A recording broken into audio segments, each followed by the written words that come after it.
ఒక సామాజిక వర్గాన్ని ఏకతాటిపైకి తీసుకురావాలంటే అది చాలా కష్టసాధ్యమైన పని. అందులోనూ సామాజికంగా, ఆర్థికంగా, రాజకీయంగా చాలా బలమైన కమ్మ సామాజిక వర్గాన్ని ఏకతాటిపైకి తీసుకొచ్చి ముందుకు నడిపించాలన్నది ఒక పెద్ద యుద్ధం లాంటిది. ఆ యుద్ధాన్ని ప్రారంభించారు కుసుంభాయ్. నిజంగానే మన సినిమా టైటిల్ ఉన్నట్టుగానే కేజీఎఫ్లో రాఖీబాయ్ లాగా మన కేజీఎఫ్కి కుసుంభాయ్ దీన్ని ముందు ఉండి నడిపిస్తున్నారు. ఆయన ఎలా అయితే కష్ట నష్టాలను ఓర్చి మరీ తన లక్ష్యాన్ని ఛేదించుకున్నారో అలాంటి లక్ష్యాన్ని సాధించేందుకు ముందుకు వెళ్తున్న కుసుంభాయ్ వాళ్ళ మనతో పాటు బీఆర్కే స్టూడియోలో ఒకసారి ఆయన మాట్లాడి అడిగితే తెలుసుకునే ప్రయత్నం చేద్దాము. Sir, welcome to BRK studios. KGF అంటే కమ్మ గ్లోబల్ ఫెడరేషన్ అన్నది అంటే మీరు లక్ష్యాన్ని నిర్దేశించుకునే క్రమంలోనే గ్లోబల్గా ఒక థాట్ అన్నది తీసుకొని వచ్చారు. అసలు ఏంటి దీని లక్ష్యాలు ఏంటి, అసలు ఈ ఫెడరేషన్ స్టార్ట్ చేసే ఉద్దేశం ఏంటి? అంటే కమ్మ సామాజిక వర్గం ప్రపంచంలో అన్ని దేశాల్లో విస్తరించిన సామాజిక వర్గాల్లో అందరికంటే ముందుండే సామాజిక వర్గం. ఒక 25 సంవత్సరాల క్రితం ఇట్లా కమ్మ సామాజిక వర్గంకి ఒక ప్రపంచ వేదిక ఒకటి అవసరం అని చెప్పి అంటే అతిశయోక్తిగా, అపహాస్యంగా ఉండేది. ఇప్పుడు ప్రపంచంలో మొత్తం దాదాపు అన్ని దేశాల్లో విస్తరించి ఉన్నారు. భారతదేశంలో అన్ని రాష్ట్రాల్లో మా వాళ్ళు ఉన్నారు. వివిధ అసోసియేషన్స్ కమ్మ సంఘాల కింద, కమ్మ సేవా సమితుల కింద, కాకతీయ అనే పేరు మీద వివిధ అసోసియేషన్స్ వారి యొక్క సామాజిక సేవ చేసుకుంటూ కమ్యూనిటీ కోసం ఏదో చేస్తూ ఉన్నారు. బట్ వాళ్ళందరినీ కలిపి ఒక ఫెడరేషన్, ఒక అంబ్రిల్లా ఆర్గనైజేషన్ లాంటిది ఒకటి అవసరము. ఈ ఉన్న సంఘాలకి ఒకరికి కాంటాక్ట్ అనేది లేకుండా పోతుంది. ఏ ఏ ఏ ప్రాంతంలో ఉన్న వాళ్ళు ఆ ప్రాంతంలో పని చేసుకుంటున్నారు, కానీ పక్క ప్రాంతం వాళ్ళకి ఏంటి అనేది చాలా సమాచారం పడుతుంది. కానీ ఆ ఉద్దేశంతో ఒక గ్లోబల్ ప్రపంచ స్థాయిలో ఒక అది పెట్టాలి అనే దాని మీద మా ప్రముఖులు కొందరు ముఖ్యులతోటి ఒక సమావేశం ఏర్పాటు చేయడం జరిగింది లాస్ట్ ఇయర్ జనవరిలో. దాంట్లో కొన్ని సూచనలు వచ్చినాయి. ఎట్లా ఏం పేరు పెడదాం అనే దాని మీద చర్చ జరిగింది. దాంట్లో భాగంగా కాకతీయ కానీ శాతవాహన కానీ అటువంటి పేర్లు పెడదామండి, డైరెక్ట్ కమ్మని పెడితే బాగుండదేమో అని కొందరు పెద్దలు, వయసులో నాకంటే పెద్దలు, అనుభవజ్ఞులు వాళ్ళు సలహాలు ఇవ్వడం జరిగింది. నేను అన్నమాట ఒకటే, ప్రపంచంలో ఉన్న కమ్మవారందరికీ ఒక అసోసియేషన్, ప్రపంచ వేదిక అంటూ ఒకటి మనం క్రియేట్ చేస్తున్నప్పుడు కమ్మ అనేది పేరు పెట్టడానికే సంకోచించి పెడితే ఎలా ఉంటుందా అనే ఆలోచన చేయటం అనేది చాలా దురదృష్టకరం. కమ్మ సామాజిక వర్గానికి చెందిన అసోసియేషన్కి కమ్మని పేరు పెట్టడంలో మనం వెనకడుగు వేయాల్సిన అవసరం లేదు. Why indirect speech? Kakatiya, Satavahana ఇంకేదో వేరే పేరు పెట్టుకుంటే అదిగో కాకతీయులు అంటే కమ్మవారు అనేది ఒకటి మెజారిటీలో ఉంది. అవును, దానికి అది అర్థం ఇండైరెక్ట్ స్పీచ్ అనేది అవసరం లేదు, డైరెక్ట్ స్పీచే ఉండాలనేది. కమ్మ అనేది ప్రపంచ స్థాయిది ఏం పెట్టాలంటే గ్లోబల్ అని, అన్ని సంఘాల యొక్క సమాఖ్య కాబట్టి ఫెడరేషన్ అని పెట్టడంలో ఆ మూడు కలిపితే ఒక వెరీ పాపులర్ సినిమా పేరు అనేది వచ్చింది. అవును, మేము అది పెట్టిస్తున్నప్పుడు ఈ సినిమా పేరు ఒకటి ఉందనేది కూడా మాకు దృష్టిలో లేదు. కమ్మ గ్లోబల్ ఫెడరేషన్, గ్లోబల్కి సంబంధించింది, వరల్డ్ గ్లోబా అని పెడదాం అనుకున్నప్పుడు గ్లోబ్ అనేది ఎక్కువ మంది చెప్పటం, ఫెడరేషన్ అనేది ఫస్ట్ నుంచి అనుకున్నాము, కమ్మ అనేది వచ్చేటప్పుడు అట్లా అది అయిపోయింది. దానిలో భాగంగా మా ఉద్దేశాలు ఏంటంటే ప్రపంచంలో ఉన్న కమ్మవారందరూ ఒక తాటి మీదకి రావాలి. సమాజానికి మా నుంచి జరుగుతున్న మేలు లబ్ధులు చాలా ఉన్నాయి, కానీ అది సమాజానికి తెలియకుండా పోతుంది. ప్రజెంట్ జనరేషన్స్కి మా మీద ఒక వివక్ష పెంచడానికి కొందరు ప్రయత్నం చేయడం జరిగింది. మా మీద ప్రత్యక్ష పరోక్ష దాడులు చేయడం జరిగింది. వీటన్నిటిని తిప్పికొట్టాలంటే సమాజానికి మనం ఏం చేశామని చెప్పుకుంటూ, సమాజంలో కమ్మానంగానే అందరికి కనిపించేది అన్ని రంగాల్లో ఉన్నత స్థానంలో ఉన్న ప్రముఖులే కనిపిస్తారు. కానీ అది 2-3% మంది మాత్రమే. మా దాంట్లో ఎక్కువ శాతం మధ్యతరగతి, దిగువ మధ్యతరగతి, దాదాపు ఒక 20% బీపీఎల్ ఫ్యామిలీస్ కూడా కమ్మాస్లో ఉన్నారు. అగ్రకులం కావటం వల్ల వారికి ప్రభుత్వం నుంచి వచ్చే లబ్ధులు ఏం దొరకవు. అటువంటి వాళ్ళని అప్లిఫ్ట్ చేయాలంటే we need to have a organization అనే దాని మీద. కానీ ఇక్కడ మీరు పెట్టుకున్న లక్ష్యంలోనే మొదటి లక్ష్యమే చాలా కష్టసాధ్యమైంది. ఎందుకంటే ఒక హైదరాబాద్లో చూస్తేనే అంటే ఆల్మోస్ట్ ఒక్కొక్క ఏరియాకి ఒక్కొక్క కమ్మ సంఘమనో లేకపోతే మీరు అన్నట్టుగా శాతవాహనుల పేరుతోనో కాకతీయుల పేరుతోనో ఏదో ఒక పేరుతో ఒక సంఘాన్ని ఏర్పాటు చేసుకొని అక్కడ ఉన్న 100-200 మంది కార్యక్రమాలు చేసుకుంటూ వెళ్తున్నారు. వాళ్ళందరినీ ఒక్క ప్లాట్ఫామ్ మీదకి తీసుకొని రావాలి అనగానే ముఖ్యంగా అక్కడ ఎదురు చూసేది ఏంటి? ఆ మెయిన్ ఏదైతే ఆర్గనైజేషన్ మీరు స్టార్ట్ చేస్తారో దాని నుంచి మాకు ఏమైనా సపోర్ట్ ఉంటుందా, లేకపోతే హెల్ప్ ఉంటుందా, ఇలాంటి థాట్ ప్రాసెస్లో ఎక్కువ మంది ఉండే అవకాశం ఉంది. సో వాళ్ళందరినీ కన్విన్స్ చేయడం అన్నది మీకు ఎంత ఛాలెంజింగ్ అనిపిస్తుంది ఇప్పుడు? అంటే ఫస్ట్ మేము ఇట్లా మాది ఒకటి బ్రోచర్ మేము రిలీజ్ చేసుకోవటం జరిగింది. అది మా దగ్గర డిజైనర్ దగ్గర నుంచి మా బ్రోచర్ అనేది లీక్ అయింది. అంటే బ్రోచర్ ఇంకా ఫైనల్ చేయకముందే డ్రాఫ్టింగ్ స్టేజ్లోనే ఆ బ్రోచర్ అనేది లీక్ అయిపోయింది సోషల్ మీడియాలో. అంటే వితిన్ 12 hours ప్రపంచ నలుమూలలో ఆ బ్రోచరు దాదాపు 10 లక్షల మంది చూడటం జరిగింది. ఓకే. చూసి మాకు అమెరికా నుంచి, కెనడా నుంచి, మిడిల్ ఈస్ట్ నుంచి, వేరే రాష్ట్రాల నుంచి, భారతదేశానికి చెందిన వివిధ రాష్ట్రాల నుంచి కూడా మా దాంట్లో మాకున్న కీలక సభ్యులకి, కోర్ కమిటీ అందరికీ ఎక్కడెక్కడి నుంచో ఆ బ్రోచర్ రావటం జరిగింది. అంటే ప్రతి ఒక్క కమ్మవారి యొక్క మనసులో మనకంటూ ఒక ప్రపంచ వేదిక అవసరము, we need to have a bigger platform అనేది అందరికీ ఉండటం అనేది ఆ టైంలో, అటువంటి టైంలో మేము ఇది కేజీఎఫ్ అనేది మేము లాంచ్ చేయటం. దాంట్లో ప్రపంచ కమ్మ మహాసభలు మనం చూస్తూ ఉన్నాము. తెలుగు మహాసభలు అనేది మనం చూస్తుంటాం. ప్రపంచ తెలుగు మహాసభలు అనేది చేస్తూ వస్తున్నారు ఎప్పటి నుంచో పెద్దలు. అంతకంటే పెద్ద స్థాయిలో కమ్మ ఒక కులానికి సంబంధించింది ప్రపంచ మహాసభలు చేస్తున్నాము అనేది మేము ఆ బ్రోచర్లో లక్ష్యం. దాంట్లో మా యొక్క విజన్, మా యొక్క గోల్, మా యొక్క ఎజెండా ఏమిటి, మా లక్ష్యాలు ఏమిటి అనేది కూడా చాలా క్లియర్గా ఇవ్వటం జరిగింది. దాంట్లో చెప్పింది ఒకటే, సమాజానికి ఎంతో చేసాం మనం, ఇంకా చేస్తున్నాం, ఇంకా ముందు ముందు కూడా చేస్తాం. సమాజానికి చేస్తూనే ఈ రోజుల్లో ఏమంటారంటే మానవ సేవే మాధవ సేవ అంటారు. అంటే ఒక మనవుడికి, మనిషికి సేవ చేస్తే దేవుడికి చేసినట్టుగా అనేది అంటారు. అటువంటిది మా దాంట్లో వెనుకబడి ఉండి, మా దాంట్లో అవసరాలు ఉండి, ఇంకా అప్లిఫ్ట్మెంట్కి ఎదురు చూసే వాళ్ళకి సేవ చేసుకొని మా వాళ్ళని ముందు మేము పైకి తెచ్చుకుంటే ఇండైరెక్ట్గా సమాజానికి చేసినట్టేను అనే ఒక ఉద్దేశంతో, దాంతో కూడా కాకుండా ఆ టైంలో చంద్రబాబు నాయుడు గారిని ఒక చిన్న పెట్టి కేసులో అరెస్ట్ చేయడం జరిగింది. అరెస్ట్ చేసేసి ఆయనని 53 రోజులు జైల్లో పెడితే వారి తనయుడు లోకేష్ గారు ఒక 3 ఎంపీస్తో కలిపి ఢిల్లీలో దాదాపు 2 వారాల పైన ఢిల్లీలో ఉండటం జరిగింది. ఒకప్పుడు 96 నుంచి 98, 99, 2000 ఆ 4-5 సంవత్సరాల్లో భారతదేశానికి రాష్ట్రపతిని, ఉపరాష్ట్రపతిని, ప్రధానమంత్రుల్ని తయారు చేసిన గొప్ప నాయకుడు చంద్రబాబు నాయుడు గారు. ఆయనని ఒక కమ్మ నాయకుడి కిందనే పోల్చలేము మేము. వాస్తవం.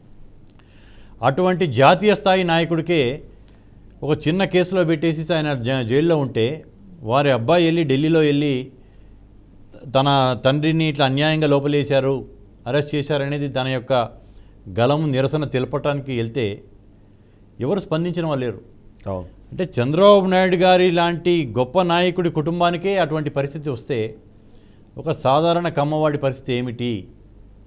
దానికోసం మనం యూనైట్ కావాల్సిన అవసరం ఉంది. ఒక ప్రపంచ వేదిక అనేది అవసరం ఉంది.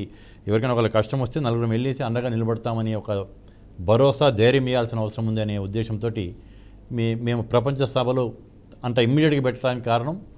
దానికి కూడా మేము అనుకున్న రోజు నుంచి 90 రోజుల్లోనే మేము డేట్స్ డిక్లేర్ చేసుకుని 90 రోజుల్లోనే మేము ప్రపంచ సదస్సు చేయటం జరిగింది. ముందు మార్చిలో చేద్దామని అనుకున్నాం, కానీ ఆంధ్ర ఎలక్షన్స్ ఉండటం వల్ల కొంచెం వేరే కొన్ని యూట్యూబ్ ఛానల్స్ కానీ సోషల్ మీడియాలో కూడా చంద్రబాబు నాయుడు గారిని గెలిపించడానికి ప్రపంచంలో ఉన్న కమ్మవారందరూ కలిసి ఇక్కడ సమావేశాలు ఏర్పాటు చేసి వ్యూహరచన చేయబోతున్నారు అనేది కూడా రావడం జరిగింది. దాంట్లో కొందరు వెల్ విషర్స్, కొందరు పెద్దలు, పత్రికా పెద్దలు ఈ టైంలో మీరు ఇది చేయటం అనేది వద్దు, తర్వాత పోస్ట్పోన్ చేసుకుంటే బాగుంటుంది అన్నారు. మాకు ప్రపంచంలో ఉన్న అన్ని దేశాల నుంచి ప్రతినిధులు రావాలి కాబట్టి తానా నుంచి చెందిన పెద్ద నాయకులు కొందరితో, జై తల్లూరి గారు కావచ్చు, కోమటి జయరాం గారు, వీళ్ళందరితో మాట్లాడితే, నిరంజన్ శృంగవరపు, సతీష్ వేమన, లావ్ అంజయ్ చౌదరి, వీళ్ళందరితో మాట్లాడితే జూలై కనుకైతే మాకు హాలిడేస్ ఉంటాయి, ఎక్కువ మంది అమెరికా నుంచి రికమెండేషన్ వచ్చే ఛాన్స్ ఉంటుంది అనే దాని మీద మేము శని ఆదివారాలు కలిసి వచ్చేటట్టుగా జూలై 20, 21 2 రోజులు చేయడం జరిగింది. దానికి మీరు అందరూ చూశారు, తెలంగాణ రాష్ట్ర ముఖ్యమంత్రి రేవంత్ రెడ్డి గారు కూడా రావటం. కమ్మ అంటే అమ్మ లాంటిది అనేది కమ్మ యొక్క సామాజిక వర్గం యొక్క గొప్పతనాన్ని ఆయన నోటితో ఆయన చెప్పటం. నేను కూడా నా యొక్క ప్రారంభ ఉపన్యాసంలో సమాజానికి మేము చేసినది మేలేంటి అనేది చెప్పడం జరిగింది. అవును అవును. ఏదో మేమే గొప్పవాళ్ళం కాదు. ఇక్కడ అది కూడా అంటే ఒక రకంగా చెప్పాలంటే అంటే ఒక కమ్యూనిటీని మీరు రిప్రజెంట్ చేసేలాగా అక్కడ చేసే టైంలో ఒక రెడ్డిని ఎందుకు తీసుకొచ్చారన్నది కూడా ఒక కాంట్రవర్సీ అప్పట్లో లేపెట్టే ప్రయత్నం చేశారు. ఎందుకంటే ఇప్పుడు ఆలోచిస్తే కమ్మ కులంలోనే చాలామంది అంటే దేశ విదేశాల్లో మంచి పేరున్న నాయకులు చాలామంది ఉన్నప్పుడు కేవలం మీరు తెలంగాణలో చేస్తున్నారు కాబట్టి, మీరు కాంగ్రెస్ పార్టీకి సంబంధించిన వ్యక్తి కాబట్టి రెడ్డి సామాజిక వర్గానికి సంబంధించిన ఒక వ్యక్తిని తీసుకొని వచ్చి అది స్టార్ట్ చేయడం ఎంత మాత్రం సమంజసం అన్నది కూడా కొన్ని కాంట్రవర్సీస్ వచ్చాయి. ఎందుకు అంటే అలాంటి స్టెప్ ఎందుకు తీసుకోవాల్సి వచ్చింది? అంటే మేము రెండు తెలుగు రాష్ట్రాల ముఖ్యమంత్రుల్ని మేము పిలవడం జరిగింది. అట్లాగే వెంకయ్యనాయుడు గారిని కానీ ఇంకా పెద్దలు చాలామందిని పిలవడం జరిగింది. కొందరు మేము ఆ టైంలో రాలేమని, ఒక ఆయననేమో నేను ఒక రాజ్యాంగబద్ధ పదవిలో ఉన్నాను కదా ఒకప్పుడు, నేను ఒక కులదానికి రావటము సమంజసం కాదేమో అని వివిధ కారణాల వల్ల వాళ్ళు రాలేదు. రేవంత్ రెడ్డి గారు ఈ రాష్ట్ర ముఖ్యమంత్రి. అవును. మేము మొట్టమొదటి ప్రపంచ కమ్మ సభ చేస్తుంది ఈ రాష్ట్రంలో కాబట్టి ఈ రాష్ట్ర ముఖ్యమంత్రిని పిలిపించుకొని ఆయనని గౌరవించుకుంటూ, ఓ సామాజిక వర్గం అనేది కాదు, ఈ రాష్ట్ర ముఖ్యమంత్రి అంటాం. రైట్. ఓన్లీ హోదా వరకే, కులం అక్కడ కాదు మీ పాయింట్. అక్కడ హోదా ప్లస్ మా సామాజిక వర్గాన్ని ఎక్కువగా ఇష్టపడే నాయకుడు. మా సామాజిక వర్గం ఎక్కువగా ఆయనని ర్యాలీ అవుతూ ఆయనకి సపోర్ట్ చేస్తూ వచ్చింది. ఆయన ఎమ్మెల్యేగా ఓడిపోయి ఎంపీగా నిలబడినప్పుడు 3,18,000 ఓట్లు మైనస్ ఉన్న ఆ యొక్క నియోజకవర్గంలో నిలబడటం అనేది సాహసం. అటువంటి దాన్ని నిలబడంగానే మా సామాజిక వర్గంతో పాటు టీడీపీ సానుభూతి పరులు కావచ్చు, మిగతా వివిధ వర్గాలు అందరు కలిపి ఆయనకి ఓట్లు వేయటం వల్ల అక్కడ ఆయన గెలవటం, ఆడ ఎంపీగా గెలవటం వల్ల పీసీసీ కావటం, పీసీసీ అయినాక సీఎం కావటం, ఇవన్నీ పరిణామాల్లో కమ్మ సామాజిక వర్గం అంటే ఇష్టపడే నాయకుడు కావటం వల్ల మమ్మల్ని ఇష్టపడి మమ్మల్ని గౌరవించే నాయకుడిని పిలుచుకోవటం మాకు అవసరం కాబట్టి మేము ఆయన్ని పిలుచుకోవడం జరిగింది. కానీ ఇక్కడ చాలా కీలకమైన అంశం ఒకటి ఏంటంటే, చాలా పవర్ సెంటర్స్ కమ్మ సామాజిక వర్గాన్ని చూసినప్పుడు మీరు అన్నట్టుగా కింద ఒక కార్పొరేటర్ స్థాయి నుంచి చూస్తే వాళ్ళ మనము ఉపరాష్ట్రపతి వరకు కూడా అంటే డిఫరెంట్ సెగ్మెంట్స్లో పీపుల్ పనిచేయడము, ఇవన్నీ పవర్ సెంటర్స్ని ఒక దగ్గర తీసుకొని రావడము, వాళ్ళందరినీ ఏకతాటిపై నడిపించడం అనేది చాలా పెద్ద సాహసం అది. సో అలాంటిది ఒకటి మీరు నిర్ణయించుకునే క్రమంలో మీకు కనిపించిన ఛాలెంజెస్ ఏంటి? ఇప్పుడు దాని నుంచి బయటకు వస్తున్న క్రమంలో మీకు కనిపిస్తున్న అంటే ఆప్షన్స్ ఏంటి? అంటే కొందరు మా యొక్క కులం పేరు మీద రాజకీయంగా పదవులు అనుభవించి, అంటే వారికి ఎటువంటి అర్హతలు కొన్ని అర్హతలు లేకపోయినా కానీ ఈ కులం మా ఎమ్మటి ఉంది, ఆ కులానికి మేమే ప్రతినిధులం అని చెప్పేసి పదవులు అనుభవించి చేస్తున్న వాళ్ళు ఒకళ్ళిద్దరు ఎవరో కొంచెం కామెంట్ చేసి ఉంటారేమో కానీ మెజారిటీ 99.9% మంది హర్షించడం జరిగింది. ఒక యువకుడు ముందుకు వస్తున్నాడు, ఈ యొక్క సామాజిక వర్గం అందరినీ కలిపి ముందుకు తీసుకెళ్లాలని వస్తున్నాడు అని చెప్పేసి మాకు విమర్శల కంటే కూడా అభినందనలే ఎక్కువ వచ్చినాయి. దానికి తగ్గట్టుగానే మేము కూడా అంత గ్రాండ్గా సక్సెస్ చేయడం జరిగింది. మా యొక్క లక్ష్యాన్ని ఈ రోజుల్లో కేజీఎఫ్, ఒకప్పుడు కేజీఎఫ్ అనేది గూగుల్లో సెర్చ్ చేస్తే ఒక సినిమా, పాపులర్ సినిమా బయటకు వచ్చేది. ఈ రోజుల్లో కేజీఎఫ్ అని సెర్చ్ చేస్తే 10 సెర్చ్ల్లో 6 సెర్చెస్ కమ్మ గ్లోబల్ ఫెడరేషన్ గురించి వస్తుందంటే అంత సక్సెస్ అయిన సినిమానే పక్కకి వెళ్ళిపోయి అంతగా స్పందించడం జరిగింది. దాన్ని మేము సక్సెస్ అయినట్టుగానే నేను భావిస్తున్నాను. అది పెట్టడం అనేది మా ఉద్దేశం, ఏదైతే ఉద్దేశంలో అనుకున్నామో మేము చాలా తొందరగానే మేము మా యొక్క గోల్ రీచ్ అయిపోయి మేము అందరికీ ఇది చేసామనుకుంటున్నాం. తర్వాత ఒకప్పుడు ఇంతకుముందు నేను మాటల్లో చెప్పడం జరిగింది, మా ఇంటి పేరు చెప్తే కులం పేరు తెలుసుద్దేమని భయపడిన ప్రాంతాలు ఉన్నాయి పక్క రాష్ట్రంలో. అటువంటి భయానక పరిస్థితులు ఉన్నాయి. మా కేజీఎఫ్ తర్వాత కార్తీక వన భోజనాలు ఎప్పటి నుంచో జరుగుతూ వస్తున్నాయి. అది ఇంకొంచెం పెద్ద ఎత్తున జరగటం మొదలుపెట్టినాయి. దాంతోపాటు సంక్రాంతి సంబరాలు అనేది కూడా మొదలుపెట్టారు. అంతకుముందు ఉండేవి కానీ ఇంత పెద్ద ఎత్తున ఉండేది కాదు. సామాజిక వర్గానికి సంక్రాంతి సంబరాలని కానీ ప్రతి ఒక్కటి కమ్మ అని అందరూ నలుగురు బయటికి రావటం, యువకులు ఉత్సాహంగా బయటికి రావటం,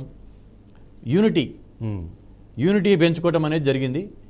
దీనిలో భాగంగానే భవిష్యత్తులో కూడా మేము ప్రతి 2 సంవత్సరాలకు ఒకటి ప్రపంచ సభలు పెడదామనుకుంటాం. లాస్ట్ ఇయర్ పెట్టాం.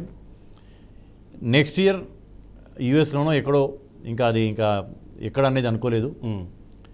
ప్రపంచంలో ఉన్న అన్ని అసోసియేషన్స్ దాదాపు మాకు అఫిలియేషన్ కిందకి మా దగ్గరకు వచ్చేసినాయి. మాది ఒక గొడుగు సంస్థ, ఒక అంబ్రిల్లా ఆర్గనైజేషన్, అందరినీ ఏకతాటి మీద తీసుకొచ్చేసి దాంట్లో సమాజానికి మేమేం చేస్తున్నామని చెప్పుకుంటూ కమ్మనంగానే ఒక గౌరవప్రదంగా చూసే పరిస్థితి ఈ తరాలకి, అంతకుముందు తరాలకి తెలుసు. ఇప్పుడు ఆంధ్రాలో కృష్ణా గుంటూరు జిల్లాలు, తెలంగాణలో నల్గొండ, ఖమ్మం, వరంగల్, ఈ 3 జిల్లాలు, పార్ట్ ఆఫ్ మహబూబ్ నగర్ కూడా వస్తుంది. సాగునీరు తాగునీరుకి వాళ్ళకి అందిస్తున్న నాగార్జునసాగర్ డ్యామ్ అనేది మా యొక్క ఖమ్మం ముక్త్యాల రాజా వాసిరెడ్డి రామగోపాలకృష్ణ మహేశ్వర ప్రసాద్ గారి యొక్క దాతృత్వంతో నాగార్జునసాగర్ డ్యామ్ ఏర్పడింది. అది ఈ తరాల వాళ్ళకి తెలియదు. కాబట్టి ఈ తరాల వాళ్ళకి తెలపడానికి మేము ఆడ ప్రయత్నం చేశాం. ఇంకో మాట కూడా మాట్లాడాను నేను. ప్రభుత్వాలు, ప్రభుత్వ రంగ సంస్థలు కల్పించిన ఉద్యోగాల కంటే కమ్మ సామాజిక వర్గం చెందిన వ్యాపారవేత్తలు కావచ్చు, పారిశ్రామికవేత్తలు కావచ్చు, మీడియా సంస్థలు కావచ్చు, మా వాళ్ళు కల్పించిన ఉద్యోగాలు ఎక్కువ సమాజంలో. ఆ ఉద్యోగాలు కనిపించేసి ఒక సంస్థలో 10,000 మంది ఎంప్లాయ్మెంట్ ఉంటే దాంట్లో కమ్మ సామాజిక వర్గం వాళ్ళు మహా అయితే 500 మందో 1000 మంది. మీ మీద ఉన్న ఆరోపణ కూడా అదే, కమ్మ సామాజిక వర్గంగా కొద్దిమంది బాగుపడుతున్నారు, కానీ ఆ కమ్మ సామాజిక వర్గంలో ఉన్న అదే మీరు మాట్లాడే బీపీఎల్ వాళ్ళు కానివ్వండి, లేకపోతే లోవర్ మిడిల్ క్లాస్ వాళ్ళు ఎవరైతే వాళ్ళకి మీరు చేయూతనివ్వట్లేదు. కేవలం కమ్మ వాళ్ళు ఇంకొక కమ్మవాడు బాగుపడుతున్నా అంటే సంతోషపడే వాళ్ళకన్నా వాళ్ళ వెనక్కి లాగే వాళ్ళు ఎక్కువ మంది ఉన్నారు అనే ఒక థాట్ ప్రాసెస్లో జనాలు ఎక్కువగా వెళ్తున్నారు అన్నది ఒక మాట వినిపిస్తుంది. మీరు దాన్ని ఎలా చూస్తారు? అంటే మీరు చెప్పినట్టు there is need of a bridge. ఇప్పుడు దాతృత్వం కలిగి ఎవరినైనా సహాయాలు చేద్దామనుకునే పారిశ్రామికవేత్తలు, పెద్ద పెద్ద పారిశ్రామికవేత్తలు, బిజినెస్ హౌసెస్ ఉన్నాయి. ఎవరైనా చేయూతనిస్తే దాన్ని తీసుకొని అభివృద్ధిలోకి వద్దాము అనుకునే కింద అట్టడుగు స్థానంలో ఉన్న వాళ్ళు ఉన్నారు. వాళ్ళకి వీళ్ళకి కలపటానికి అంటే సాయం చేద్దామని ఒక అతను అనుకుంటాడు. ఎవరికి సాయం చేయాలి, ఏ టైప్ సాయం చేయాలి అనేది చేసే ఆ యొక్క బ్రిడ్జే కేజీఎఫ్. దాంట్లో భాగంగా మేము ఇంకా డీప్గా దాని గురించి విద్యా సంస్థల్లో నుంచి కూడా మేము కొన్ని అగ్రిమెంట్ చేసుకుంటున్నాం. ఆల్రెడీ కోయంబత్తూరులో జరుగుతూ ఉంది. అలాగే ఇక్కడ కూడా ఆంధ్ర, తెలంగాణ రాష్ట్రాల్లో కూడా కొన్ని హాస్పిటల్స్ మా యొక్క కేజీఎఫ్ మెంబర్షిప్ తీసుకొని వెళ్తే ఎవరు తీసుకెళ్ళినా కానీ వాళ్ళకి 20% డిస్కౌంట్ ఇచ్చేసి వాళ్ళకి ట్రీట్మెంట్ సరిగ్గా జరిగి, అంటే ఒక ధైర్యం, ఒక ₹1,00,000 బిల్ అయ్యే దాంట్లో ఓ ₹20,000 డిస్కౌంట్ ఇవ్వటం అనేది కూడా పెద్దగా వస్తుంది. అలా చేసుకునే కాకుండా మేము ప్రపంచంలో మేము పోల్చుకోదగిన వాళ్ళు ఒక జూయిష్ కమ్యూనిటీ అని. ఈరోజు ప్రపంచంలో 10 నోబెల్ బహుమతులు వస్తే 10లో 6 నోబెల్ బహుమతులు జూయిష్ కమ్యూనిటీకి వెళ్తాయి. ఎందుకంటే కష్టపడే తత్వం, ఒకళ్ళకి సాయం చేసే తత్వం, పోరాట పటిమ ఉన్న యొక్క కమ్యూనిటీ. మామూలు మేము ఎవరితో పోల్చుకోవాలనుకుంటే జ్యూస్ తోటి మేము పోల్చుకోగలం. వాళ్ళకి మాకు చాలా సిమిలారిటీస్ ఉన్నాయి. అలాగే ఈ యొక్క గొప్ప సమాజం కొన్ని దాంట్లో వెనకబడతా ఉంది. రాజకీయంగా ఒకప్పుడు ఎన్టీ రామారావు గారు పార్టీ పెట్టకముందు ఆంధ్రప్రదేశ్లో 59 మంది ఎమ్మెల్యేలు ఉండేవారు. అవును. చాలామంది ఏమనుకుంటారంటే అపోహ, ఎన్టీఆర్ గారు పార్టీ పెట్టిన తర్వాత కమ్మ సామాజిక వర్గం ముందంజగా వేసింది అంటారు. అది తప్పది. ఆ తర్వాత మా మీద ఇంకా వివక్షలు, డైరెక్ట్ అటాక్స్ అనేది జరిగినాయి. కానీ అంతకుముందు కమ్యూనిస్టులు, చంద్రరాజేశ్వర గారు కావచ్చు, పెద్ద పెద్ద నాయకులు అందరూ కూడా కాంగ్రెస్, కమ్యూనిస్టులు అన్ని పార్టీల్లో కూడా ఉంటే 59 మంది ఎమ్మెల్యేలు ఉన్నారు. ఇప్పుడు తగ్గుతూ ఉన్నారు.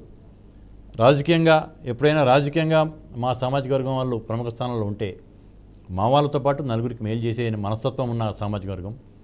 మా యొక్క డిఎన్ఏలోనే సమాజ సేవ అనేది ఉంది, నలుగురిని కలుపుకెళ్ళటం అనేది ఉంది.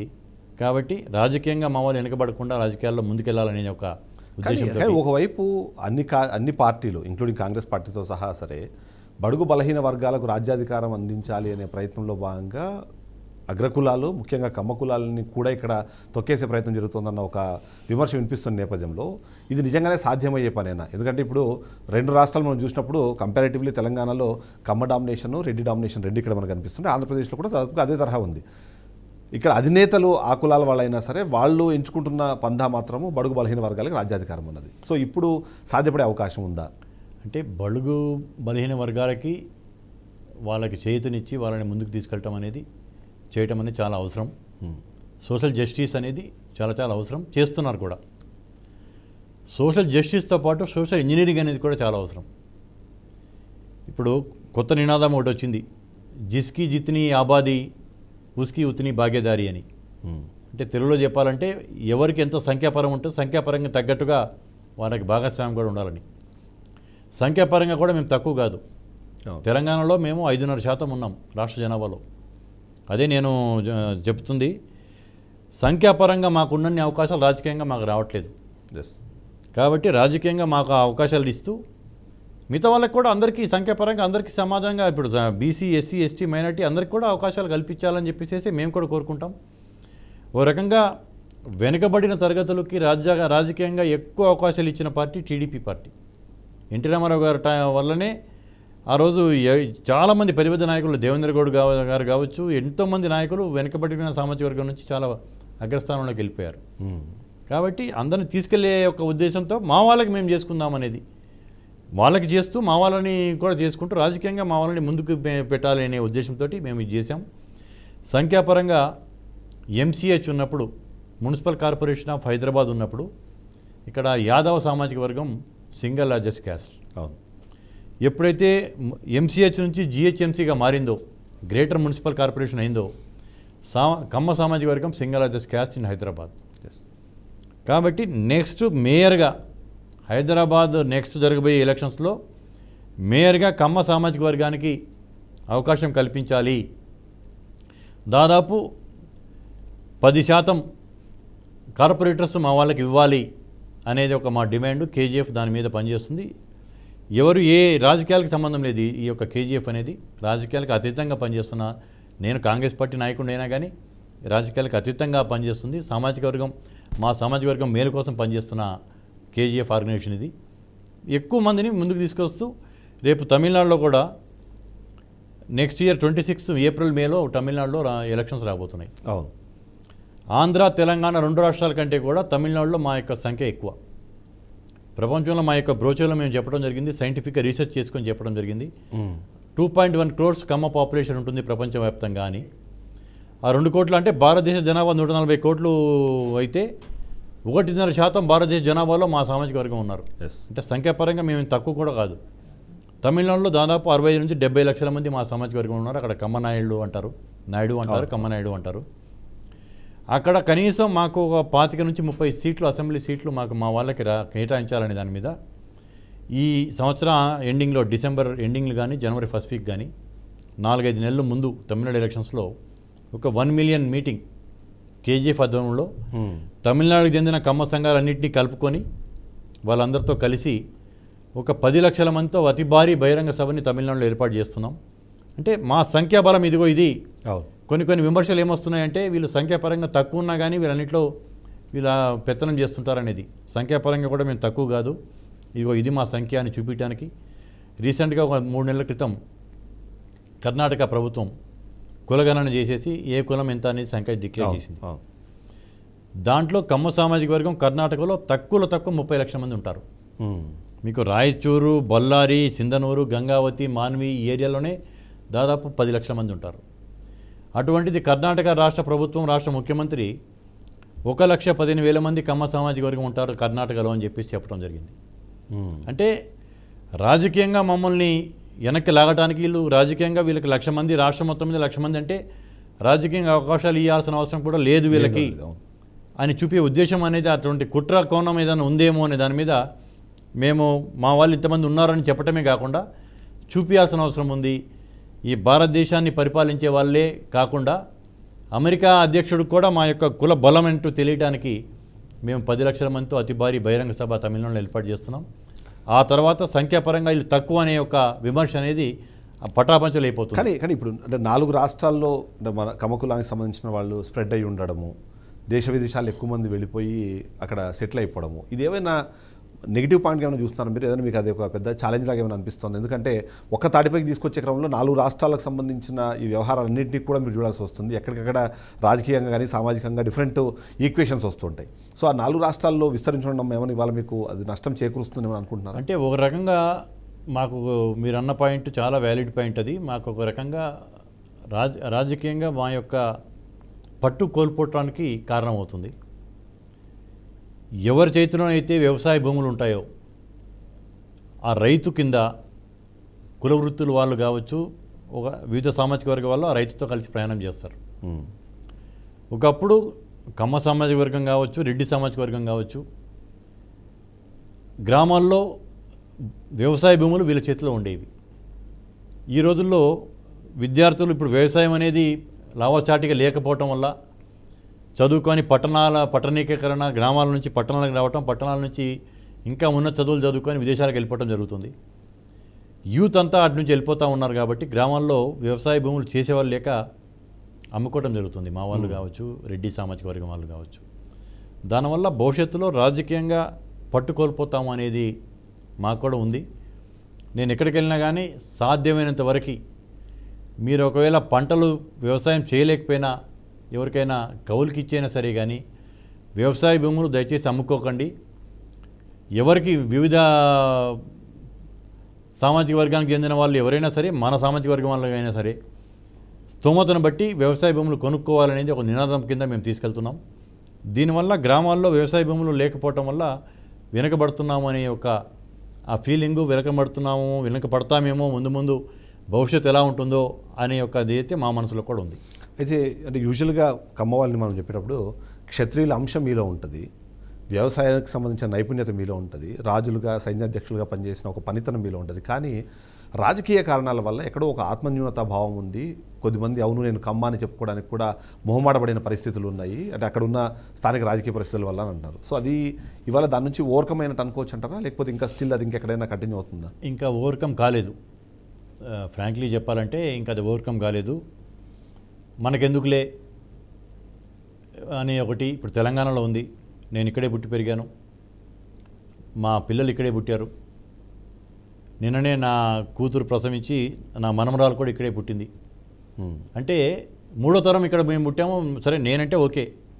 నిజామాబాద్లో వెళ్ళి 70-80 ఏళ్ళ క్రితం నిజాం నవాబు ఇక్కడ నీటి వసతి ఉంది, సారవంతమైన భూములు ఉన్నాయి, ఇక్కడికి వచ్చి వ్యవసాయం చేయండి అని చెప్పేసి ఇన్వైట్ చేయడం వల్ల కృష్ణా గుంటూరు జిల్లాల నుంచి, ప్రకాశం జిల్లా నుంచి ఆ టైంలో వచ్చి నిజాం సాగర్ డ్యామ్ పరిసర ప్రాంతాల్లో నిజామాబాద్ జిల్లాలో వచ్చి సెటిల్ కావటం జరిగింది చాలామంది.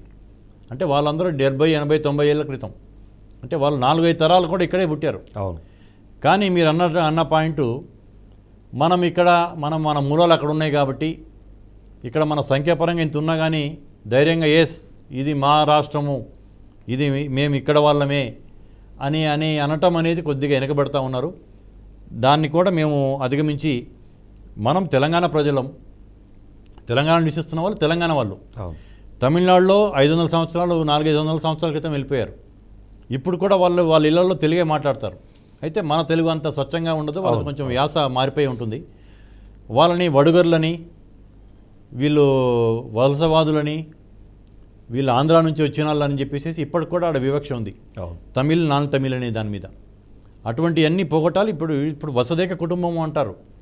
ప్రపంచం అంతా ఒక గ్రామం కింద మారిపోయిన టైంలో ఇటువంటి అన్నీ లేకుండా ఎక్కడున్నా సరే మనం సమాజాని కోసం సేవ చేస్తున్నాం, సమాజానికి మేలు చేస్తున్నాం. కాబట్టి ఆత్మన్యూన భావం అనేది ఉండాల్సిన అవసరం లేదు. ధైర్యంగా ముందుకు రావాలి.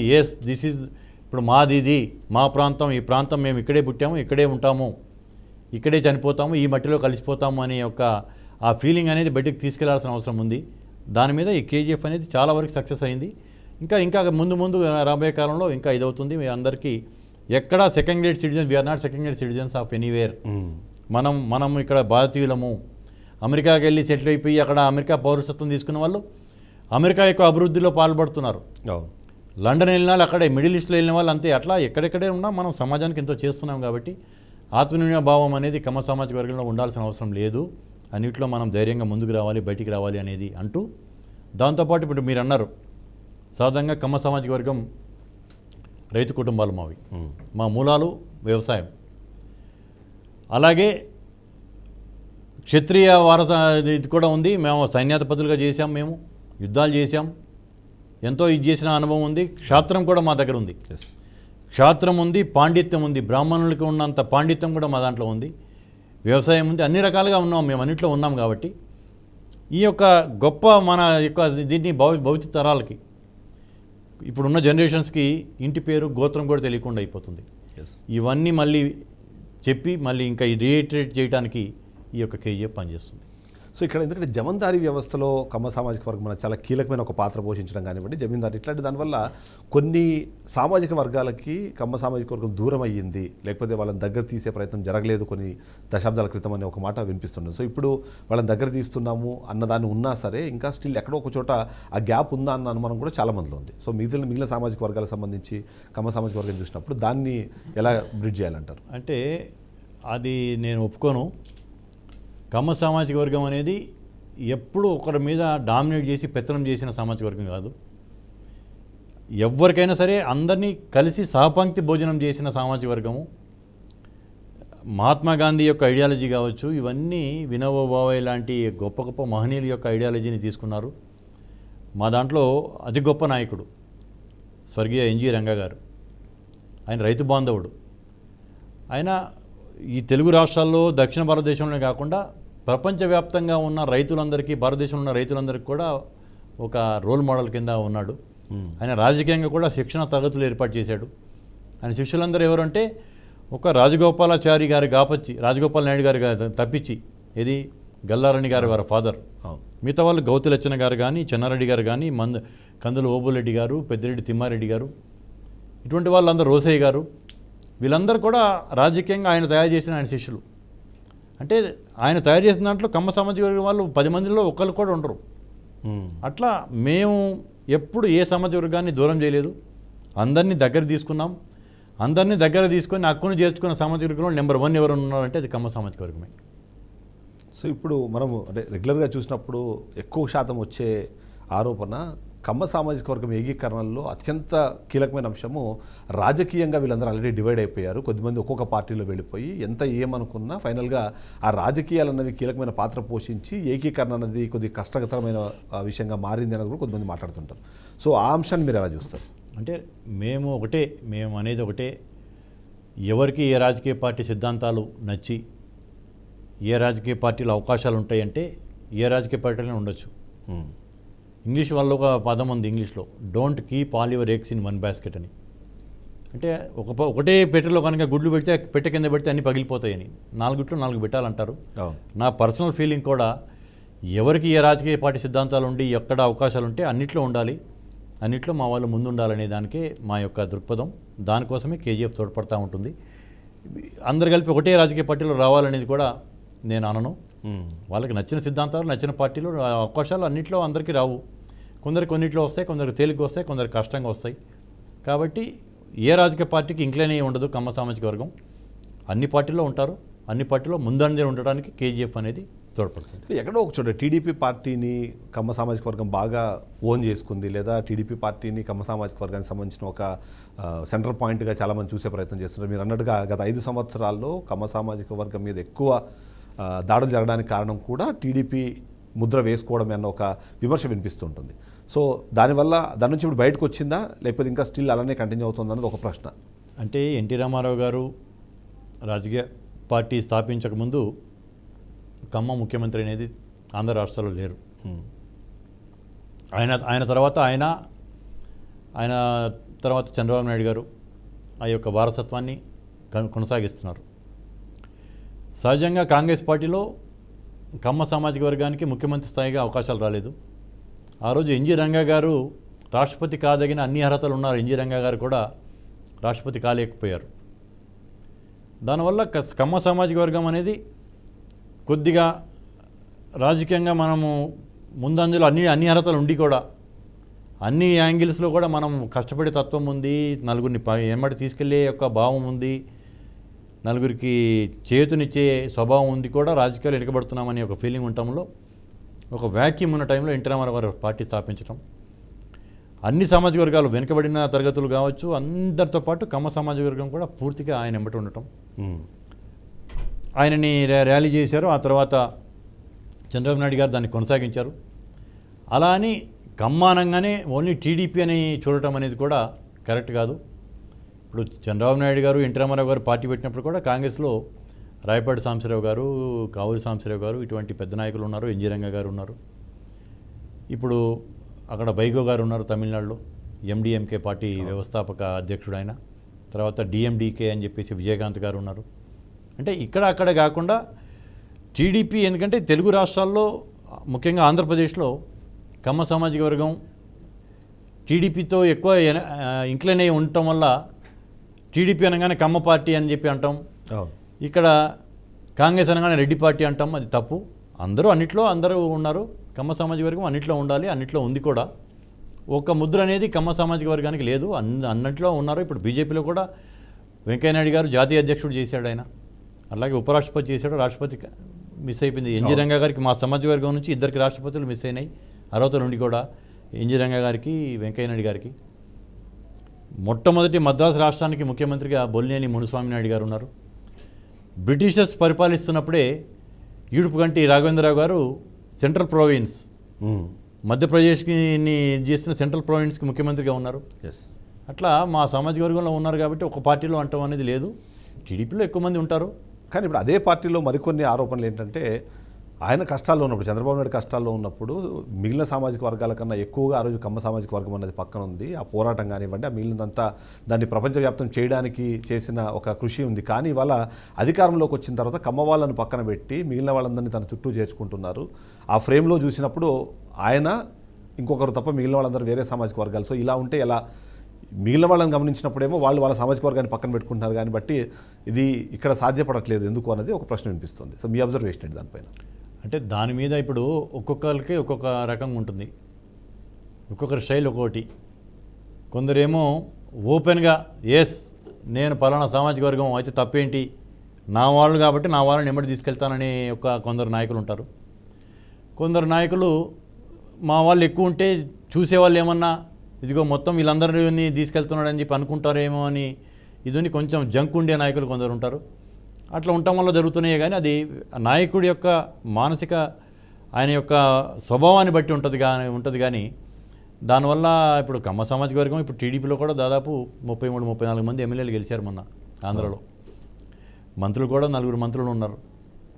కాబట్టి అట్లా అది కమ్మ సామాజిక వర్గాన్ని పక్కన పెడుతున్నారు, వేరే సామాజిక వర్గాలను తీసుకొస్తున్నారు అనేది అది అనుకోను. కానీ ఓపెన్గా చూపించాల్సిన అవసరం ఏముంది అనేది కొందరు నాయకులు అనుకోవచ్చు. కొందరు నాయకులేమో ఓపెన్గా చూపించడానికి చూపిస్తాను, నేను నా వాళ్ళని చూపించుకుంటాను అని చెప్పేసి అనుకుంటారు.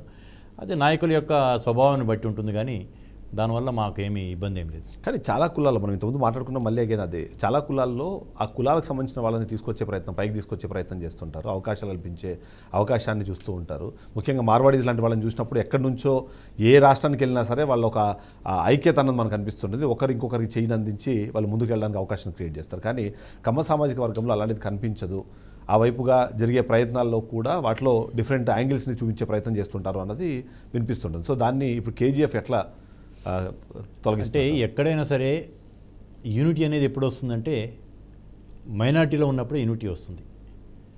ఎవరైనా సంఖ్యాపరంగా తక్కువ ఉన్నప్పుడు ఉన్నదే 4 ఉంటారు కాబట్టి 4 కలిసి ఉండాలి అని చెప్పేసి అనుకుంటారు. మెజారిటీలో యూనిటీ రావటం అనేది చాలా కష్టసాధ్యం. మా సామాజిక వర్గంలో అందరూ పెద్ద పెద్ద స్థాయిలో ఉన్న వాళ్ళు ఉన్నారు, వివిధ రాజకీయ పార్టీలో ఉన్నారు, వ్యాపారస్తులు ఉన్నారు, మీడియాలో ఉన్నారు. దాంట్లో యూనిటీ అనేది మనము ఆశించము.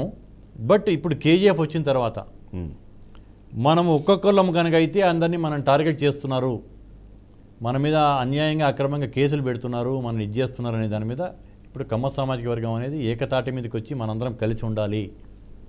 అవసరం వచ్చినప్పుడు దీంట్లో ఒక చిన్న ఉదాహరణ చెప్తాను మీకు. మహాభారతంలో అరణ్యవాసం చేస్తూ ఉంటారు పాండవులు. ఆ టైంలో వాళ్ళని గేలి చేయడానికి, తన డాబు దర్పాన్ని చూపించుకోవటానికి కౌరవులు వెళ్ళేసి వాళ్ళు ఎక్కడైతే అరణ్యవాసం చేస్తుంటారో దాని దగ్గరలో వీళ్ళు కూడా వాళ్ళ గుడారాలు ఏర్పాటు చేసుకొని చాలా విచ్చలవిడిగా వినోదాలతో జల్సా చేస్తూ ఉంటారు కౌరవులు. ఆ టైంలో గంధర్వులు అక్కడ నుంచి వెళ్తుంటే గంధర్వులకి వీళ్ళకి యుద్ధం జరుగుతుంది. గంధర్వులు వీళ్ళని ఓడించి అందరినీ బంధించి తీసుకెళ్తుంటారు. అప్పుడు వచ్చేసేసి నకుల సహదేవులు వచ్చేసి ధర్మరాజుకి అన్నయ్య ఇట్లా జరిగింది అని చెప్తే భీముడు అక్కడ ఉండి కాగల కార్యం గంధర్వులు తీర్చారు అంటాడు. అంటే ఆ పదం అనేది అక్కడి నుంచి వచ్చింది. అవును, ఎందుకంటే మనమే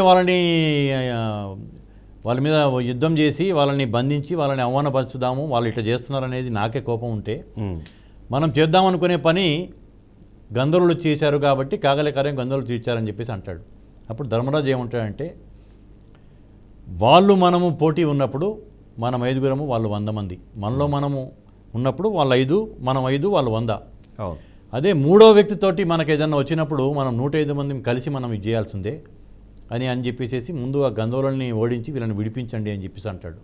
నేను ఎందుకు చెప్పానంటే ఈ మహాభారతంలో ఈ యొక్క సంఘటన మాలో మాకు ఎన్నున్నా కానీ ఇప్పుడు మనందరం ఒక ఏకతాటి మీదకి వచ్చి ఒకటిగా ఉండకపోతే అన్నిట్లో వెనకబడుతున్నాము, అన్నిట్లో ఇబ్బంది పడుతున్నాము, దాడులకు గురవుతున్నాము అనేది మా సామాజిక వర్గంలో బలంగా ఉండటం వల్ల ఇప్పుడు సామాజిక వర్గం అంతా ఒక తాటి మీదకి, పార్టీలు వేరే ఉండొచ్చు, మా యొక్క ఇష్యూ వచ్చినప్పుడు అందరం ఒక దానికి రావడానికి మేము సఫలీకృతమయ్యాం. అందరి ఆలోచనలు మారినాయి. సో అంటే ఇప్పుడు జస్ట్ మీ పర్సనల్ దీనిలోకి వచ్చేస్తే కేజీఎఫ్ అని ఒక పెద్ద దీన్ని మీరు రెస్పాన్సిబిలిటీని మీరు తీసుకున్నారు. అందరి వాడిగా ఉండాల్సిన కుసుమకుమార్ ఇప్పటి నుంచి కొందరి వాడిగా మారుతాడా అన్న అనుమానం చాలా మందిలో ఉంది. ఒక కమ్మ సామాజిక వర్గాన్ని మాత్రమే మీరు రిప్రజెంట్ చేస్తారా? దానివల్ల ఏమైనా మీ పొలిటికల్ కెరీర్కి నష్టం జరిగే అవకాశం ఉందా? చాలామంది చెప్పడం జరిగింది, మీరు రాజకీయాల్లో ఉన్నారు, మీరు ఒక కులముద్ర వేసుకుంటే నష్టపోతారేమో అని చెప్పేసి. నేనన్నాను, ఇంతకుముందు చెప్పాను, 2 సార్లు కూడా చెప్పాను, మానవ సేవే మాధవ సేవ. మా వాళ్ళకి మేము సేవ చేసుకుంటే సమాజానికి చేసినట్టుగానే నేను భావిస్తూ ఉన్నాను. మా వాళ్ళకే చేసుకొని మిగతా వాళ్ళని మేము వదిలేయటం అనేది లేదు. అందరిని ఎమ్మటికి తీసుకెళ్లే పనిలోనే ఉన్నాం. అయితే మేమేం చేసాము సమాజానికి అనేది చెప్తూ ముందు కూడా సమాజాన్ని నుంచి మనం ఏం తీసుకోవాలి, సమాజానికి ఇంకేమి ఎంత ఎక్కువ ఇవ్వాలి. సమాజం నుంచి మా వాళ్ళకి కూడా చాలా వచ్చినాయి. సమాజం నుంచి మేము కూడా లబ్ధి పొందాం. మా సామాజిక వర్గం పరిశ్రమలు స్థాపించడానికి దానికి దీనికి అందరి యొక్క తోడ్పాటుతోటి మేము చేశాం. ఇంటర్న్ సమాజానికి కూడా ఎంతో చేయడం జరిగింది. కాబట్టి నాకు ఆ ముద్ర ఉండటం వల్ల నేను ఎక్కడో ఒక ప్రాంతంలో ఏదో ఒక కులాన్ని పెట్టుకొని ఒక సంఘాన్ని పెట్టుకున్నది కాదు. కాబట్టి ఇది గ్లోబల్ ఆర్గనైజేషన్ కాబట్టి బ్రాడ్గా చూస్తున్నారు నన్ను. నాకు దానివల్ల నాకు రాజకీయంగా నష్టం అని నేను భావించను. వచ్చినా కానీ I will face it. So ఇప్పుడు అంటే కులానికి సంబంధించి చూసినప్పుడు కూడా ఆర్థిక అసమానతలు అన్నవి చాలా క్లియర్గా కనిపిస్తూ ఉన్నాయి. అందులో ముఖ్యంగా రిచ్గానే ఉంటున్నారు, పూరర్గానే మారుతున్నారు అన్నదాన్ని ఆ బ్రిడ్జ్ని మీరు ఫిల్ చేస్తామనే ఒక ఆలోచనలో ఉన్నారు. అసలు ఎట్లా దాన్ని స్ట్రాటజీ ఎట్లా చేయబోతున్నారు మీరు? ఇప్పటికే P4 లాంటి కొన్ని కార్యక్రమాలను ఆంధ్రప్రదేశ్ రాష్ట్రంలో తీసుకొచ్చారు. సో ఇక్కడ ఏమన్నా దానికి సంబంధించిన ఇది ఉంటుందా? అంటే ముఖ్యంగా ఎవరికైనా సాయం చేయాలంటే మన దగ్గర సాయం చేసే ఒక స్తోమత ఉండాలి. వాళ్ళకి ఎటువంటి సాయాలు కావాలి, ఎటువంటి లబ్ధి చేస్తే వాళ్ళ పైకి వస్తారనే దాని మీద గ్లోబల్గా ఉన్న దాని మీద ఇప్పుడు మాది ఇప్పుడిప్పుడే జస్ట్ 1 year అయింది మేము పెట్టి, 1 year కూడా కాలేదు. ముఖ్యంగా మా యొక్క ఒక్కొక్క ఇష్యూస్ వస్తూ ఉన్నాయి. చంద్రబాబు నాయుడు గారు అరెస్ట్ టైంలో మేము ప్రపంచ స్థాయి పెట్టేసేసి ఒక యూనిటీ అనేది తీసుకొచ్చాం. ఇప్పుడు సంఖ్యాపరంగా మేము ఎక్కువ లేదు, సంఖ్యాపరంగా తక్కువ ఉన్నా కానీ వీళ్ళన్నింటిలో పెత్తనం చేస్తున్నారనే యొక్క విమర్శకి ధీటుగా తమిళనాడులో 10 లక్షల మందితో అతి భారీ బహిరంగ సభను ప్లాన్ చేస్తున్నాం. ఇటువంటివన్నీ చేసుకుంటూనే మేము సమాజానికి ఏం చేయాలి, డబ్బున్న వాళ్ళు సాయం చేస్తానంటే సాయం పొందడానికి అవసరం ఉంది ఏంది అనేది కొన్ని వ్యవస్థలు ఏర్పాటు చేసేసి కొందరు మేధావుల్ని మా సమాజ వర్గం వాళ్ళందరినీ కలుపుకొని వాళ్ళకి ఆ బ్రిడ్జిగా అనేది ఇంతకుముందు నేను చెప్పినట్టు కేజీఎఫ్ పనిచేస్తుంది. సో ఫైనల్గా అంటే సామాజిక వర్గంలో ఉన్న మిగిలిన వాళ్ళకి మీరు ఇచ్చే మెసేజ్ ఏంటి? ఇప్పుడు ఇవన్నీ అంటే మీరు చాలా లక్ష్యాలు పెట్టుకున్నారు, అందరినీ ఏకతాటిపై తీసుకొచ్చే క్రమంలో మీరు వాళ్ళకి ఇచ్చే మెసేజ్ ఏంటి? ఒకటే, చాలా గొప్ప కులం ఈ యొక్క సామాజిక వర్గంలో పుట్టడం అనేది మనందరి అదృష్టం. ఘనమైన వారసత్వం ఉంది మనకి, ఘనమైన చరిత్ర ఉంది మనకి.